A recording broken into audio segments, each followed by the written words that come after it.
Hey guys, this is Kevin and Greg from Man the Box. Today we want to show you the new bike from Honda, the Adventure 150. They were nice enough to give us a press bike to review. Our plan, we hope to be the first in North America to get this bike out and really do some in-depth reviews of it. It's supposed to be a super versatile platform. So our plan is to run it through the different scenarios it's designed to do. They claim it's a great commuter. I have no doubt of that. It's got some off-road capability. It's based loosely on a PCX 150, which has been around forever, but is a pure street machine. So if it's got some decent off-road legs, we're certainly going to find out. We've yet to put any time on this bike other than maybe a half mile out here in the street. We can say the fit and finish is fantastic. The comfort is top shelf stuff as far as sitting around your driveway at this point, but we'll cure that. I do have some details on this bike. I'm not going to bore you with the rake and trail and all that stuff. Maybe we'll list it in this video so you can check it out if you're interested, but nobody buys a bike because of the trail or rake or any of that. A couple of the key features in this Honda press release I'll cover. It's a 149cc liquid cooled fuel injected 4-stroke. It rides on Showa suspension front and rear. It has a 14-inch front wheel, 13-inch rear. It weighs in at 294 pounds, although pushing it around it feels substantially lighter than that. We'll find out how it rides. The MSRP is $42.99, so that's a bit of a premium over the standard PCX, but if it's more versatile, it's probably worth it. We'll find out. I'll give you some of the buzzwords in their presser. It's adventure ready, crossover, long distance riding, most versatile scooter, comfortable rider triangle. It's all LED lighting. It's got an odometer with too many features for me to even mention that this is not a 20-minute video. Maybe it will be a 20-minute video, but hopefully that's riding and not reading off this sheet. It has ABS on the front only, which is a feature we love because you can still lock the rear end up if you're doing some off-road work. You can slide around and get a little loose, and you still got the benefit primarily on the street of ABS in the front.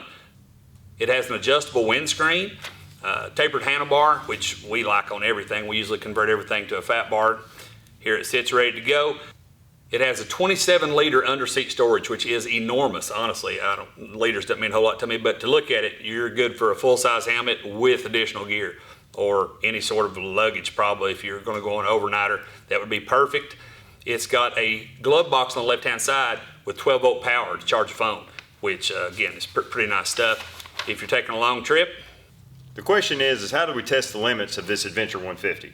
We're going to do regular commuting, some sport-oriented riding, some mild off-road, and then I think Greg has an idea to really test its limits. Yeah, it's not designed for anything brutal off-road, but we probably ought to test that anyway. If it survives, quite honestly, it would be pretty impressive. So we haven't got an opportunity to do any of that lately, and it gives us a good chance to get out and see what it'll do.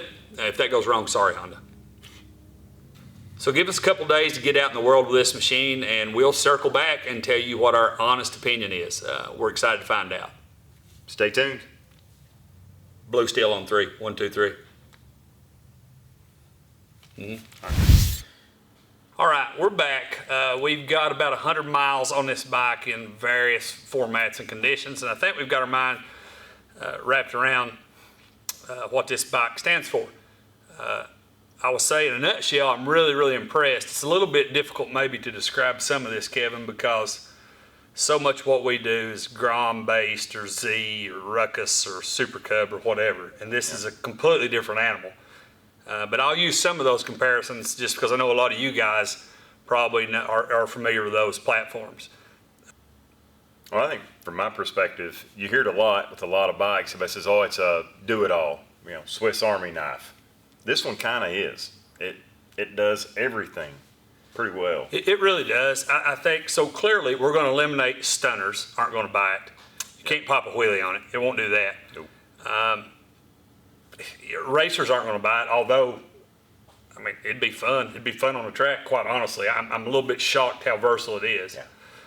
For sure. Speed-wise, I've only got a couple little knocks on this bike. One of them being, it feels like it accelerates slow. And I want to get into that because I'm not sure it does, honestly. It's so smooth, it kind of gives you that feeling Yeah. that it's maybe slow. I would guess, and I wish we had the opportunity to do this, I would guess if we lined this up with a Grom or a Z125, in a quarter mile, this bike would probably be quite a bit faster. Yeah, I think it's kind of odd the way it comes on. That seems kind of slow out of the gate, but its mid-range pull is way better than what you'd think out of a Z or a Grom, I feel, for a stock-to-stock comparison. I agree. And again, because it's so smooth, I found myself going down the road a lot of times thinking I'm going 35 miles an hour when I'm going 55 miles an hour. Well, the 50 to 60 pull is pretty strong. It seems to be a real sweet spot. It really likes that 50, 60 mile an hour, whether it's the way they get the CVT set up. It just really, that's its happy home. I will say, in terms of speed, well, if stock for stock, it's outright faster because if you're going to go to the trouble to get in a tuck and down a nice hill or something, this bike will hit 70 miles an hour at stock trim. There's no doubt about that. What it does do blatantly better than those other bikes that we've talked about is hold its speed.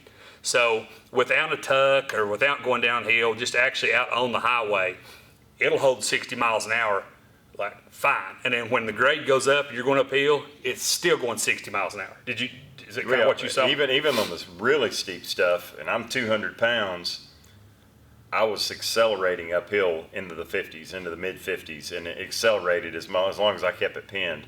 And if you tucked it, it's accelerated even faster. Yeah, I agree. So I had it out in a lot of urban traffic, and it was no problem to overtake cars and accelerate out of trouble, do those sort of things.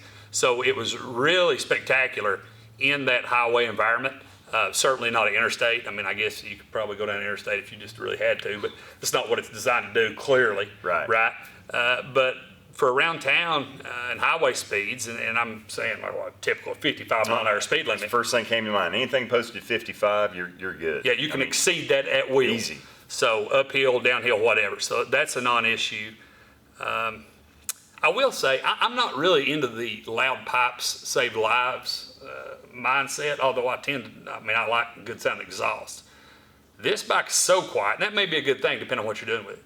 It's so quiet, I would prefer it with an aftermarket exhaust. Yeah, you can't hear anything. No, and I found myself in a couple of situations on the highway where I thought, I was kind of pinned up beside somebody, and I thought, they've got no clue I'm here. Oh, for sure. So making some amount of noise would not necessarily be a bad thing. We have talked to our friends at Yoshimura, and I know they're making some effort to get one of these in-house, so maybe something becomes of that. Yeah, fingers crossed. I think obviously you wouldn't want a race type exhaust on it because this bike doesn't lend itself to, I want to be loud and nasty, just louder. Deep, mellow, something just to let you know it's running. Because right now you have no clue if it's running or not. Yeah, I agree. The power, I took my wife out and rode two up quite a bit. She's not a motorcycle lover by any stretch, and she absolutely loved it. The comfort, and it's quite a bit larger than a Grom or a Z or something of that nature. So for two adults riding two up, it really was, I dare say it was as good as any full-size bike, short of a Concours, a touring bike, a Goldwing or something obviously of that nature. But as far as a sport bike per se, right, far more comfortable than most sport bikes for the passenger. So she had fun with that. There was a small penalty again on the acceleration, of course, but the speed and the holding speed and that sort of stuff, I thought that was pretty much unchanged. Kevin took it out on Foothills Parkway and put in quite a few miles. And if you're unfamiliar, that's long and sweeping, beautiful turns. So unfortunately, I got hoodooed on that end of the stick, so I can't speak on it. But what was your take there?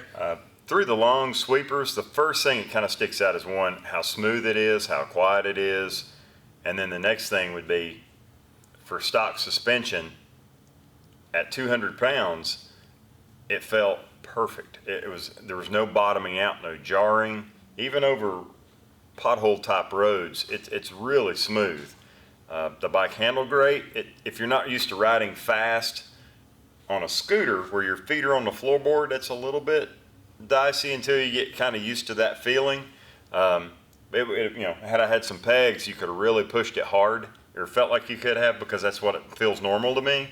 But you could run sweepers at 65 miles an hour as fast as big bikes were going through there, and felt Yeah. Ride it home. It felt great. I agree.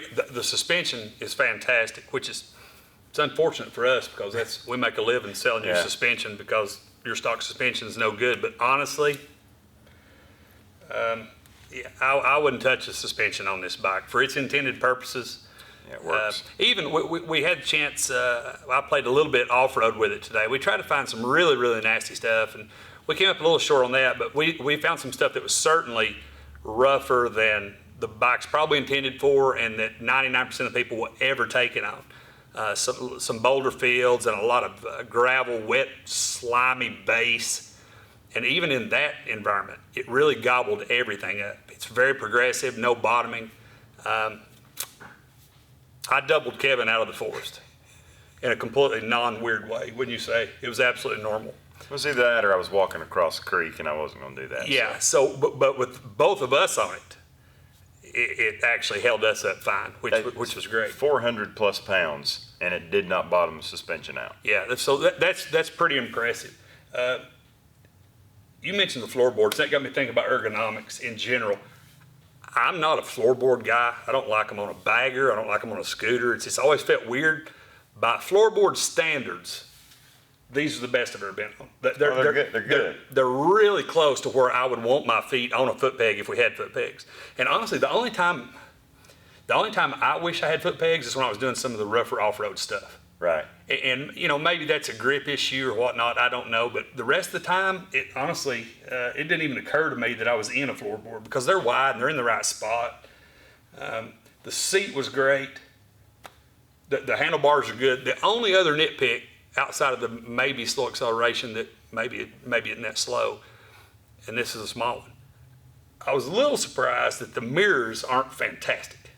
And they're not bad. I don't want to say they're bad. They're not bad mirrors. But on a platform like this, I'm thinking you've got the opportunity to really do the stuff you want to do. And I was catching a third of my elbow, 2/3 of the road. So that could be a little bit better. I found myself doing this a couple of times, kind of looking under my arms. Yeah. And that may just been I didn't have them adjusted right. Yeah. But, and some of that, it does have a slightly narrow bar. So obviously, if your bar is moved in, so are your mirrors, right? Right. That's it. There was a couple times, especially in the big sweepers, and you're at speed, and I'm running 68 miles an hour, I wish my arms were out a little bit. Yeah. I felt like I was kind of brought in, because you're railing along at a pretty good clip. You're going pretty good, and a little more leverage and that feel of stability would have been nice. I like the bar bend, and historically, I'm a wide bar guy on everything. Mm-hmm. Maybe I would switch to a wider bar. That would facilitate a new top clamp. So maybe that's something we make for the people that are going to take it to do a lot more hard off-road stuff. Maybe that would be of some benefit. We'll look into that. And that would solve the mirror issue as well. Yeah. But there's really not a whole lot I would change about this. The tires, it's an IRC brand tire that's a dual sport tire that's clearly street favored. And they did a great job off-road, far better than I thought they would by just looking at the tread pattern. I didn't have any real traction issues whatsoever, and we were across a lot of wet stuff and wet rocks and some really slimy concrete that I thought, man, I could just lay this thing down here and kill myself, and it never even offered to do that. Everything went real smooth. The only time I felt the ABS is I tested it off-road. When we first got on the soft stuff, I grabbed a whole handful of front brake on purpose to see what would happen. And the ABS engaged smooth. Nothing was weird about that. Again, it doesn't have it in the back, which is fantastic because you can slide around and do this sort of stuff. So that was all good. I don't know what else. Would you buy one if you were? I don't know personally. We've never said, hey, I need I'm in the scooter market. We need a new scooter. But if I were, I would definitely buy it. If I like to do some stress-free, smooth, carefree riding, love it. Well, it does everything you'd want it to do. It's fast enough to get you where you want to go and not be in the way of traffic. Yeah. It does more than it should, I'll say that. Yeah, it's got tons of creature comforts, super comfortable. 100 plus miles in the saddle today, felt great. It's a bike. You could easily leave here and go ride 4, 5, 6 hours in the mountains and just have a blast. The windscreen works 65, 68 miles an hour, and I could feel the air going over my helmet instead of into my chest. It definitely, it works. I agree. And we're tall. I am anyway. I'm 6'2". Kevin is not, although he thinks he is. 6'1.5-ish. But that's good. That's good to know that worked. Yeah. I tell you, I don't have a motorhome and I don't travel around, but if I did, there's not a better motorcycle/scooter made on this planet to stick on the back of your RV. And you get to whatever your destination is and set that up and go catch dinner and run around and have a good time. That'd be great. It'd be great for all that. It would be fantastic. So, I mean, anything except for straight interstate use, it pretty much covers it. yeah, honestly, it would be bad on interstate, and that'd probably be a dumb idea. You just bought the wrong thing at that point. But Yep. I'm trying to think, so now what does it do bad? And I really don't have anything. If you come from a big bike, it's not going to accelerate like a big bike. No, but If you you'll come from enjoy a- the smoothness. If you come from a small bike, it's going to feel well more than adequate, powerful. I agree with that. It's what you need, and nothing you don't, and you're not paying for a lot of engine and weight. It Speaking rides of weight, light. that's a good one because I think that we stated it earlier, and I don't have it in front of me, but I think the dry weight was almost 300 pounds, Was it 296? something. It rides like it weighs 140 pounds. That's for sure. So I guess that's a scooter platform, and so much of that is low, but it rides so much lighter than I can express, quite honestly. And because of that, the turning, you got a lot of curves on the Dragon today with it, right? Yeah. I saw when I rode it, the turn in was so linear, so smooth, so naturally weighted, everything. And you got to where you want it, and it just stayed there. Oh yeah. And it was just kind of like it read your mind. It was just effortless. Well, I kind of had to lean it over because I kept looking for a part that would hit the ground, and it just really doesn't have one. It's very compact. It's very tight. It's got good ground clearance. If it had super sticky tires, and those seem to handle great, I can't help but think it would be more than capable over, say, a Grom or something in a similar. I agree. Territory. I agree. It does a lot of things that it shouldn't, and that a lot of other bikes Right. don't. Speaking of ground clearance, I took it off into one of those boulder piles today, and as I was making the approach, really my mindset wasn't the line. It was how was I going to explain to Honda that I just ripped the bottom of their motorcycle off, and I don't think I ever hit a thing. And it was some pretty, gnarly stuff I was cutting across, and so. Actually, I don't know how I didn't because the ground clearance, it looks adequate for sure, but it doesn't look as high as what I went across. It did, and it held traction, and it held its line pretty good. I've got to say it's the first time I've ever ridden a scooter through what would typically be CRF territory, but it worked out. If you were doing some exploring, some dual sport work, and you ran into a really rough, nasty section, it proved to me that you could get through that section and go on to the next thing. That's also the beauty of that CVT. Yeah. You look at even dirt bikes, they're moving with that way with centrifugal clutches. Yeah. This one has it. Yeah, it's And like a poor man's auto clutch. Yeah, it just kind of motored its way right through it, Anyway, that's about all we've got, I guess. But that's our honest opinion. We're not trying to sell these, and I really, if it was bad, it had bad components, we'd tell you because we'd like to make better ones and sell them to you. So there's not a whole lot to be done here. If you're in the market for something like this, I would encourage you to check it out at whatever the price was, $4,200. 42, I think $42.99. Yeah. If he would buy it, I'd definitely ride it. I bet you would. You ride it with me like you did in the woods, you weirdo. Ooh. There's no footage of that. Nope. It got deleted somehow. Nope, didn't happen. No, that didn't happen. Anyway, check it out. I don't know when they hit dealers soon. They might be there now. I don't think they are. But I don't think so. Yeah, go look one over and give it a good test sit anyway. It's worth your time. That's right. Good job, Honda. Thanks. I'm out of here. Let's do it.